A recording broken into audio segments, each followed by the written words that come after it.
Oke, selamat pagi semuanya. Ya. Oke, saya berharap semua dalam keadaan sehat selalu.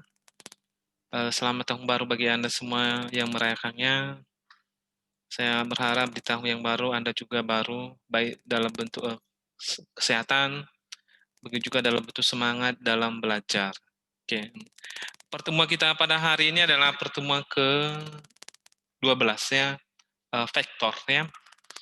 Materi kita ini sebenarnya sudah pernah Anda pelajari di mata kuliah fisika di semester 1. Jadi saya tidak mau terlalu memperdalam vektor tersebut, hanya saya menyampaikan teorinya saja. Hanya saja sebelumnya kita sudah pernah mempelajari SPL dengan penyelesaian metode dengan penyelesaian Gauss dan Gauss-Jordan. Ya. Sebelumnya sudah dipelajari atau belum? Aprilia Agave Harianja, apakah sudah dipelajari? Belum. SPL dengan metode Gauss-Jordan. Aprilia Agave, dengar suara saya?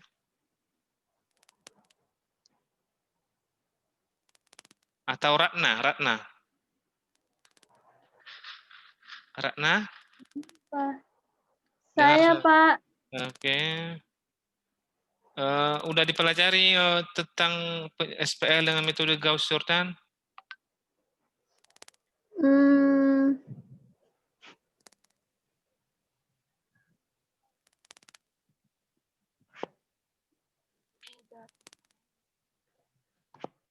Udah? Belum? Laura Simarmata? Laura, buka kameranya. Nggak dengar juga ya. Vivo 2026.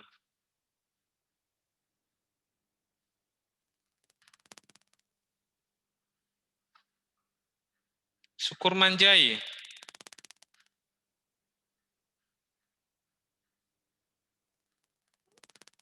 Syukur Manjai. Apakah sudah dipelajari SPL dengan metode Gauss-Jordan?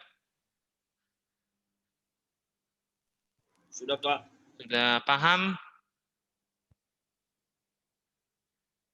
Paham sedikit, Pak. Paham sedikit. Berarti belum sepenuhnya ya. Ya cobalah ditanya. Siapa tahu misalnya ada di antara Anda yang belum mengerti atau masih ragu-ragu atau masih sebagian belum paham sekali penyelesaian sisi persamaan linear dengan metode Gauss dan Gauss-Jordan. Jadi kalau misalnya ada di antara Anda, coba ditanyakan saja pada pertemuan kita pada hari ini, karena inti materi kita salah satunya itu SPE dengan metode Gauss dan Gauss-Jordan. Sedangkan vektor ini hanya pengulangan saja karena vektor ini Anda sudah mempelajarinya di semester 1 di mata kuliah fisika kalau nggak salah ya. Jadi tidak terlalu hanya mengingatkan saja, tidak terlalu mendalam kita buat ya, kecuali memang SPL karena memang itulah materi kita di mata kuliah matris dan transformasi linear. Coba ditanyakan, Jakaria Lubis.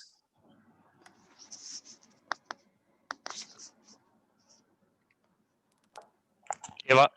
Ada yang kurang dipahami dengan SPL dengan metode Gauss-Jordan? Bentuk pengerjaannya aja sih, Pak. Oh, betul. Caranya, iya masih agak bingung sedikit di situ. Oh, dikit ya. Iya. Kalau agak bingung sedikit berarti udah usah mulai dipahami sebenarnya. Iya, Pak. Ya. Saya baca-baca juga. Kan ada videonya udah saya share juga ya cara penyelesaiannya. Iya, Pak. Jadi kan Gauss dengan Gauss-Jordan itu kan, kalau Gauss-Jordan kan lanjutan dari penyelesaian SPL dengan Gauss. Kalau Gauss aja kan dia segitiganya itu adalah segitiga, nolnya itu segitiga ke bawah. Bentuk dan diagonalnya itu 1. Ya. Iya. Dan segitiga bawahnya itu 0 dan segitiga atasnya tidak harus 0.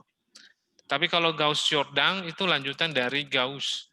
Jadi diagonalnya itu harus 0 semua, baru matriks segitiga atas dan segitiga bawahnya itu adalah harus 0. Jadi itu yang kita usahakan dalam penyelesaian SPL dengan metode Gauss-Jordan. Jadi karena ini penting materinya, makanya coba saya ingatkan kembali saja sebelum masuk kita ke vektor ya.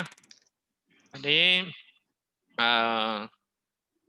kalau metode Gauss ya, kalau metode Gauss ya ini kan dia tujuan kita, matriks itu kita harus berusaha merubah dia menjadi matriks yang seperti ini, yaitu di mana diagonal bawahnya itu segitiganya itu 0 dan diagonalnya ini 1 semua, tetapi atasnya ini tidak harus 1 atau tidak harus 0, bebas. Itulah Gauss ya.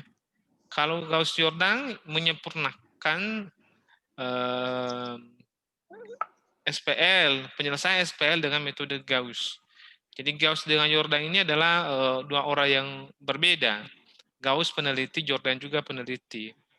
Jadi si Jordan ini melanjutkan apa yang telah ditemukan oleh si Gauss. Makanya mereka namanya SPL Gauss-Jordan. Jadi ada alasannya ya. Nah, sedangkan kalau misalnya di SPL dengan metode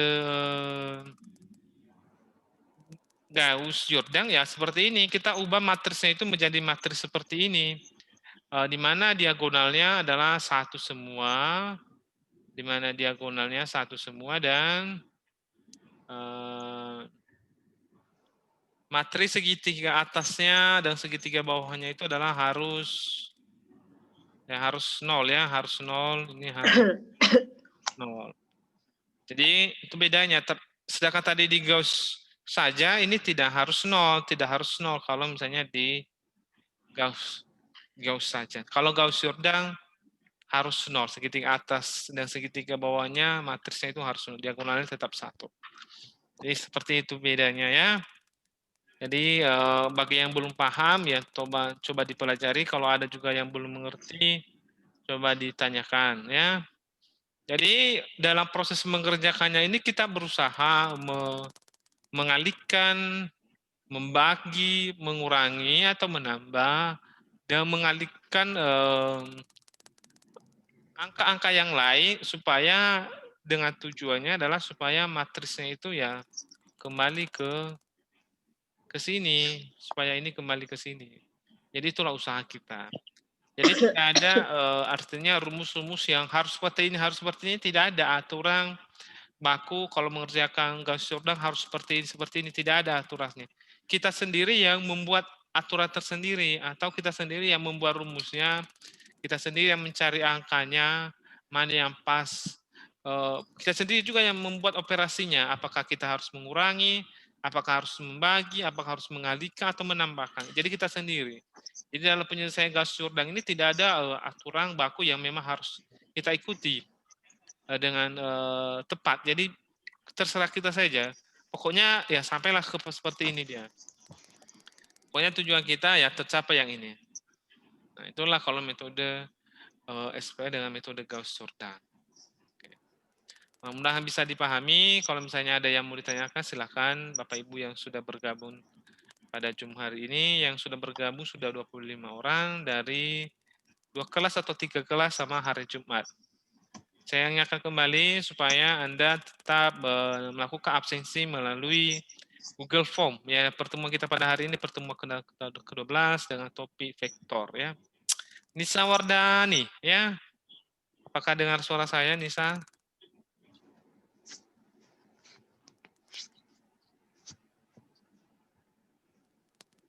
Dengar, Nisa? Oh, mikrofonnya masih mati itu Nisa ya. Mikrofonnya belum dihidupkan mungkin ya. Kevin Raihan, Kevin ya. Baru bangun dirimu Kevin? Enggak, Pak. Enggak, udah lama bangun ya. Saya kira baru bangun ya. Ini yang masih mematikan Zoom-nya ini Muhammad Juhri, Selvi Karisma, Asmara Marubu, Ratna, Bima Irawan, Christian Sania, Simborong, si Hombing atau si Borong nih. Merisa 70, Ejimel, Fani, Ayu Cantik. Ya. Ini kalau bisa dibuka kameranya, kecuali kalau dalam posisi kamar mandi Anda ya. Atau belum pakai baju, berpakaian ya nggak boleh lah dibuka. Tapi kalau misalnya dalam situasi normal ya nggak apa-apa lah dibuka kameranya ya. Oke, Ria Ramadhani, Siregar, atau si Hombing.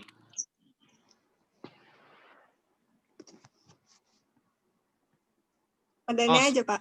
oh, Ria Ramadanisah Putri ya.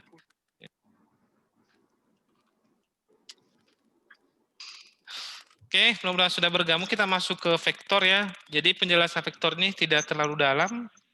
Hanya saya mengingatkan materi sebelumnya karena ini sesuai dengan RPS. Ternyata di RPS-nya dipelajari vektor. Sedangkan vektor ini sudah dipelajari di semester 1. Jadi nanti untuk revisi RPS pada adik-adik Anda nanti perlu direvisi materinya ini karena ada double pembelajaran ya, double dia. Tapi nggak apa-apa karena udah RPS kita ada vektor harus dipelajari walaupun misalnya sudah pernah dipelajari sebelumnya. RPS, matris, dan transformasi linear. Jadi harus saya ikuti walaupun misalnya tidak terlalu mendalam ya. Vektor ya. Jadi vektor. Ini definisi vektor adalah besaran yang memiliki besar dan arah. Secara geometrik, vektor digambarkan sebagai ruas garis berarah. Dengan panjang ruas garis menyatakan besar vektor dan arah ruas garis menyatakan arah vektor. Dalam matematika, vektor digambarkan dalam bentuk garis lurus yang mempunyai panjang dan arah. Oke. Jadi vektor, kalau misalnya vektor itu ya dipastikan merupakan sebuah garis. Mikrofungsi apa lah ini ya, masih hidup ya. Oke, saya matikan ya. Oke, vektor ini definisi sederhananya itu adalah merupakan sebuah garis yang memiliki besaran dan arah. Jadi besarannya itu adalah, mungkin Anda bertanya apa sih besarannya? Besarannya itu adalah panjangnya, dan arahnya itu ya tanda panahnya. Jadi kalau vektor atau sebuah garis, contohnya ini memiliki besar dan arah. Mungkin Anda bertanya arahnya itu, inilah arahnya, ini arahnya ke B, asalnya ini adalah dari A. Besarannya apa ya? Besarannya itu adalah termasuk panjangnya, misalnya ini 2 meter. Jadi vektor ini memiliki besaran dan arah. Nah, jadi seperti arahnya ini, saya ulangi lagi, arahnya ke B, dia berasal dari A. Sedangkan besarannya itu bisa merupakan satuan dari panjangnya, misalnya 2 meter atau 3 meter. Jadi dijelaskan lagi di sini, pada gambar tersebut terdapat transformasi titik A dengan vektor U, hasilnya adalah titik B. Dengan pengertian yang sama, vektor U merupakan garis berarah dari titik A ke titik B. Atau istilahnya vektor U, vektor A ke B. Ya, vektor A ke B. Jadi dibacanya vektor ini adalah vektor A ke B. Jadi yang perlu kita ini adalah vektor bisa merupakan suatu garis yang memiliki besaran dan arah. Besarannya itu adalah bisa panjangnya, arahnya itu adalah merupakan arahnya itu tanda panahnya menuju apa, menuju A atau menuju B atau menuju satwa yang lain. Oke. Seterusnya kita lanjut ya. Vektor dalam kehidupan sehari-hari ya. Mungkin Anda bertanya, apa sih kegunaan vektor ya? Konsep vektor dapat dijumpai dalam kehidupan sehari-hari. Ya, vektor memiliki peran yang sangat penting dalam bidang fisika dan teknik. Selain itu, vektor juga berperan dalam bidang komputer, khususnya pada desain grafis. Oke. Jadi, udah jelas kan di sini, pada mata kuliah fisika semester 1 Anda sudah mempelajarinya. Begitu juga tekniknya, anak-anak teknik pasti berhubungan dengan arah, berhubungan dengan besaran, berhubungan dengan segala jenis yang berhubungan dengan gambar. Kalau misalnya teknik sipil, pasti mereka kalau menggambar itu berhubungan dengan garis-garis, berhubungan dengan arah, juga pada fisika. Nah, pada komputer bagaimana? Salah satu pada komputer itu adalah pada desain grafis. Desain grafis misalnya kalau Anda menggambar dalam menggunakan Corel, itu sangat berhubungan dengan garis. Begitu juga kalau misalnya Anda berhubungan dengan Photoshop, itu berhubungan dengan garis, arah. Jadi bagi yang sudah pernah mempelajari Corel Draw misalnya aplikasinya, atau sudah mempelajari Photoshop, pasti tahu ini bahwa ada vektor ini, ada berhubungan dengan, bahwa aplikasinya berhubungan dengan vektor. Banyak garis di dalamnya, banyak arah di dalamnya. Baik besaran garisnya, begitu juga arahnya. Jadi dalam komputer, kita sebagai orang komputer kenapa harus kita pelajari vektor? Karena memang di bidang kita ini ada peranan vektor di dalamnya ya, salah satunya pada desain grafisnya salah satunya. Oke.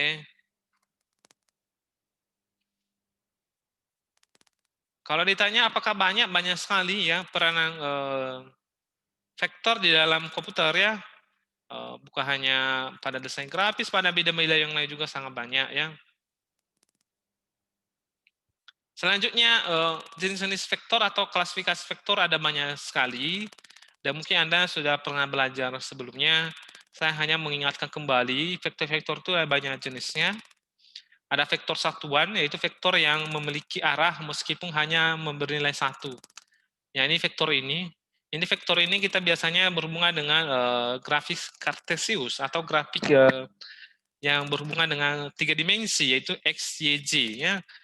Grafik kartesius yang biasanya Anda lihat sehari-hari yang 2 dimensi itu adalah hanya X dan Y. Tapi ada vektor, di dalam vektor ada yang disebut dengan vektor satuan, di mana dia itu memiliki garis kartesiusnya itu 3 arah yaitu X, Y, dan Z ya. Dan biasa digunakan ini untuk menggambar dimensi yang 3 dimensi ya, yang seperti ini. Yang ada juga vektor nol, yaitu di mana vektor yang titik awalnya dan akhirnya itu sama, titik awal dan akhirnya sama. Jadi seperti ini, mana titik awal titik akhirnya sama, ini kan vektor A, vektor B, vektor B, vektor A. Titik awalnya itu adalah dibilang sama, ini kan sama. Begitu juga titik akhirnya itu sama, yaitu memiliki arah yang sama. Jadi titiknya dan titik akhir dan awalnya itu hampir bersamaan ya, seperti ini. Baru ada vektor negatif sebagai pentuju arah.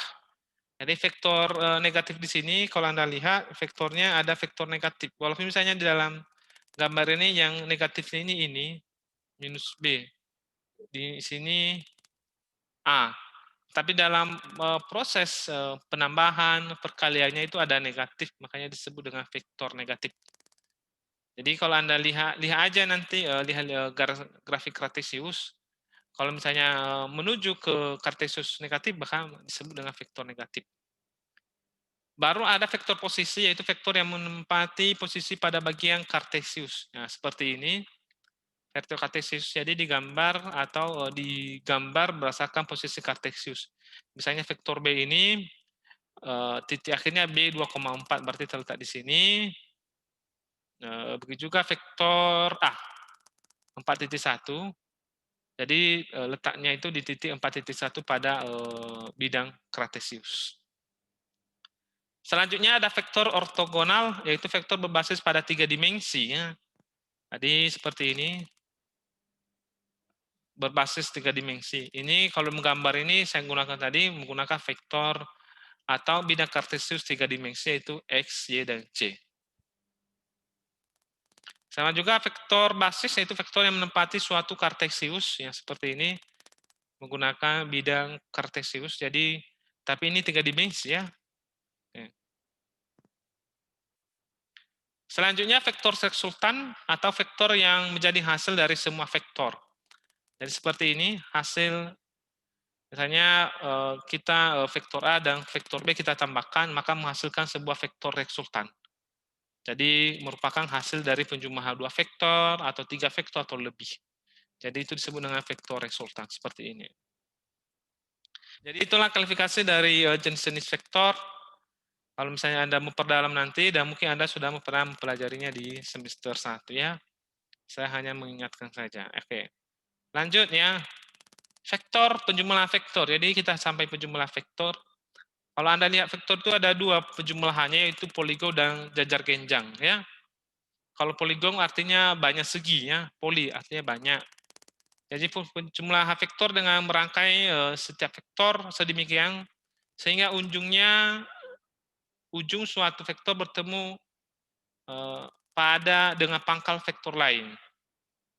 Resultan vektor diperoleh dengan menarik vektor baru yang pangkalnya berada di pangkal rangkaian dan ujungnya berada di ujung rangkaian. Untuk lebih jelasnya perhatikan contoh di bawah ini. Ya, misalnya ada vektor A dan B. Jadi kita jumlahkan vektor ini menghasilkan vektor ini. Vektor A dan tambah vektor B.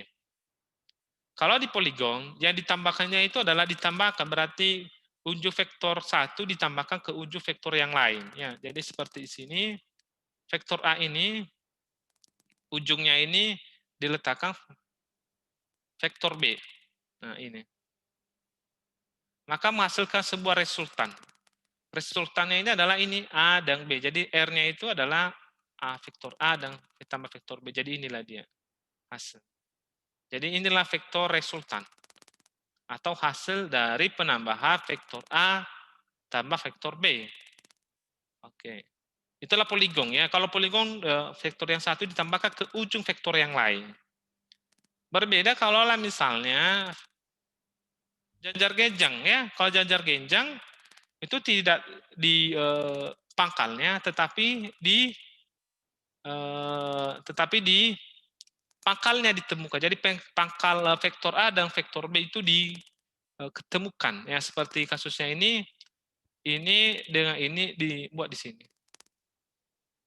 Dipertemukan pangkalnya, baru arahnya itu tetap sama. Nah, jadi hasilnya itu ini, yaitu vektor A dan vektor B. Jadi itulah resultannya atau hasilnya.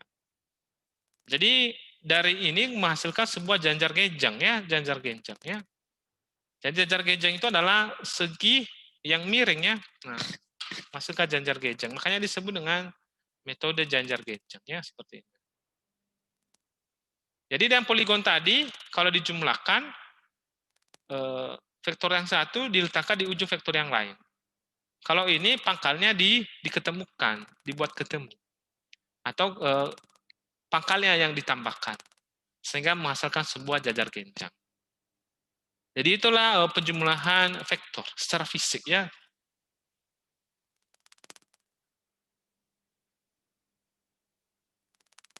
Jadi itu aja untuk vektor-vektor. Yang lain sebenarnya banyak pengalian rumus-rumus yang lain, tapi menurut saya tidak terlalu penting karena Anda sudah mempelajarinya sebelumnya. Tapi kalau misalnya Anda Pak perdalam lagi, Anda sudah saya kirim modul di sebelumnya. Ini simpel-simpel kali materinya, tidak terlalu susah. Nanti yang lebih ke materi selanjutnya kita perdalam. Kalau vektor ini hanya pengulang materi di sebelumnya sudah dikerjakan. Jadi vektor ini sebenarnya berhubungan dengan sudutnya. Kalau misalnya dalam pelajari selanjutnya dan sudah dipelajari sebelumnya, itu berhubungan dengan pencarian sudut dari vektor ini. Dan tidak susah, ini sudutnya berapa, sudut ini berapa, sudut ini berapa. Jadi berhubungan dengan itu. Jadi berapalah sudut yang terbentuk dari pertemuan vektor tersebut. Dan itu disari, itu berdasarkan nilai dari atau besaran vektor A dan vektor B, begitu juga arahnya. Begitu juga kalau misalnya di sini yang kita cari, kalau misalnya materi selanjutnya itu adalah sudutnya. Berapalah derajat sudut yang terbentuk dari sini, dari pertemuan dari vektor A dan vektor B. Biasanya berapa nilai derajatnya. Dan sudah Anda pelajari sebelumnya. Ini rumus-rumusnya itu berhubungan dengan rumus Pitagoras. Ya. Kayak ini kan membentuk segitiga, dan kalau misalnya Anda mencari luasnya, ya berhubungan dengan rumus Pitagoras juga, yaitu rumus mencari luas segitiga. Jadi, ini sudah Anda pelajari sebelumnya, dan sudah saya lihat materinya, makanya hanya saya sampaikan yang penting-penting saja. Oke, silakan kalau misalnya Anda yang mau ditanyakan, yang berhubungan dengan vektor, dan yang berhubungan dengan SPL dengan metode linear, baik metode Gauss dan Gauss-Jordan, saya berikan waktu ya. Saya berharap Anda bertanya dan saya berharap Anda tetap semangat dalam belajar ya. Rencananya kita awal bulan 2 sampai pertengahan, disitulah kita UAS ya. Sesuai dengan kalender akademi yang sedang kami susun, bahwa untuk semester ini kemungkinan kita UAS nanti awal sampai pertengahan Februari. Kita bulan 2 tahun 2021. Oke. Silakan yang mau ditanyakan, silakan. Sepertinya Berta Juita Lase mau bertanya. Silakan Berta. Berta, ada yang mau ditanyakan?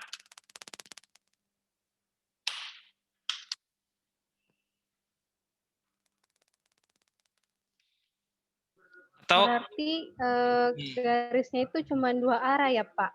apa itu? garisnya itu cuma 2 arah. Nah, bisa juga kan ada tadi kita lihat jenis-jenis vektor. Ada vektor yang 3 dimensi. Tidak hanya 2 arah, bisa juga 3 arah tergantung dimensinya. Kalau misalnya kita menggambar vektor menggunakan Cartesius 3 dimensi, Y, X, Y, Z, maka yang terbentuk adalah 3 dimensi. Begitu, Berta. Tidak hanya 2 arah, bisa 3 arah, bisa juga 4 arah, tergantung dimensi. Tapi biasanya kalau kita gambar di kertas itu maksimal 3 dimensi, berarti maksimal 3 arah. Oke, ada lagi siapa lagi ini? Si Amelda Panjaitan ya. Ya kayak ada mau ditanyakan ini. Amelda, ada mau ditanyakan Amelda? Katanya nggak ada, udah goyang kepalanya ya. Serlina Tumanggor. Dengar suara saya, Serlina? Dengar, Pak. Oke, ada yang ditanyakan, Dek? Enggak, Pak. Serius? Iya, Pak. Oh, oke.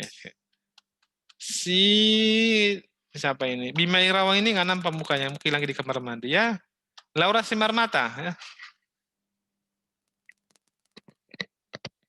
Laura dengan suara saya.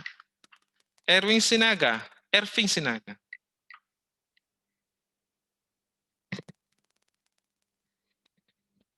Anda menanyakan Erwin Sinaga sama Laura Simarmata?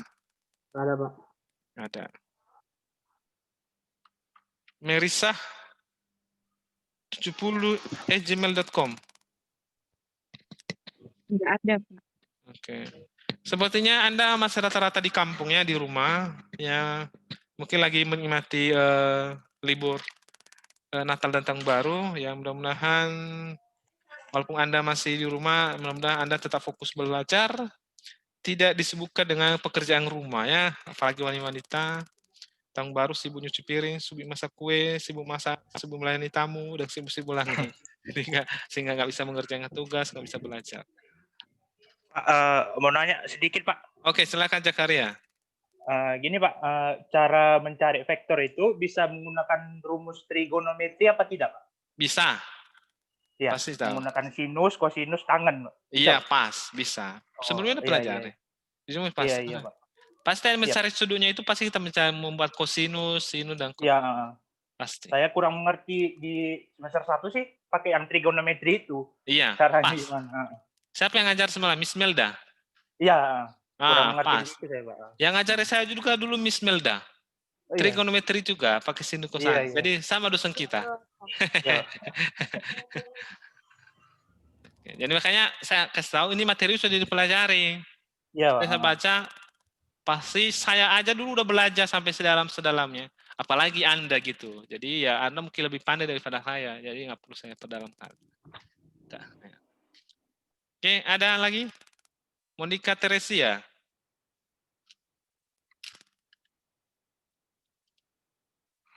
Monica Teresia masih.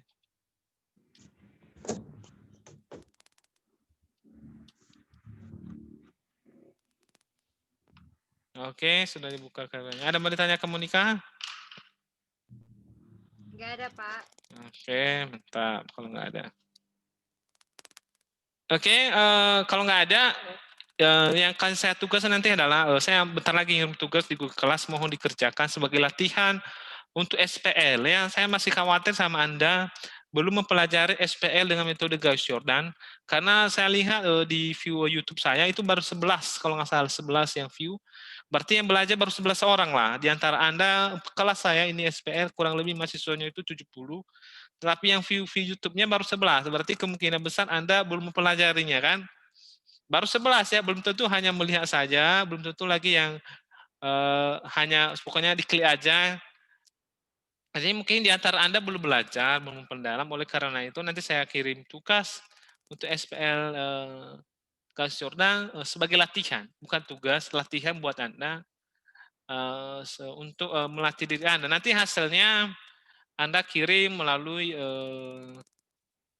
Google Kelas juga, Anda jawab langsung melalui halaman Google, tugas di Google Kelas, dan kan Anda tulis di kertas.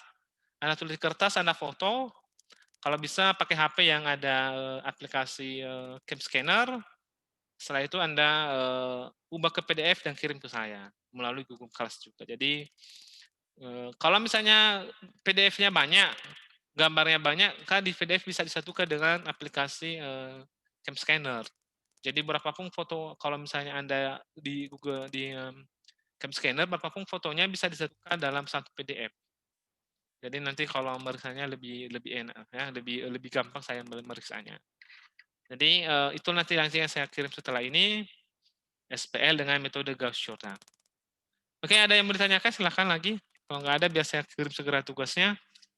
Dan mohon dikerjakan masing-masing. Jangan Anda bekerja sama lah ya. Saya berharap juga bagi yang bisa mengerjakan nanti jangan berbagi dulu, biar dulu dia susah mendengarkan, biar dulu dia menderita. Setelah nanti dia minta pertolongan terus, tinggal tengah terakhir 1 jam lagi atau 1-2 jam lagi, kasihlah jawaban sama dia. Tapi jangan gampang kasih, nanti nggak ada usahanya. Ini kan bukan uji ya, hanya latihan. Dia belajar juga, jadi kasihan. Jadi misalnya sejak karya bisa, tiba-tiba si Laura misalnya minta, langsung dikasih. Nggak boleh, jangan. Biar si Laura dulu berusaha. Kalau si Laura udah pasrah dia, aku pasrah gitu, kasihlah setelah itu.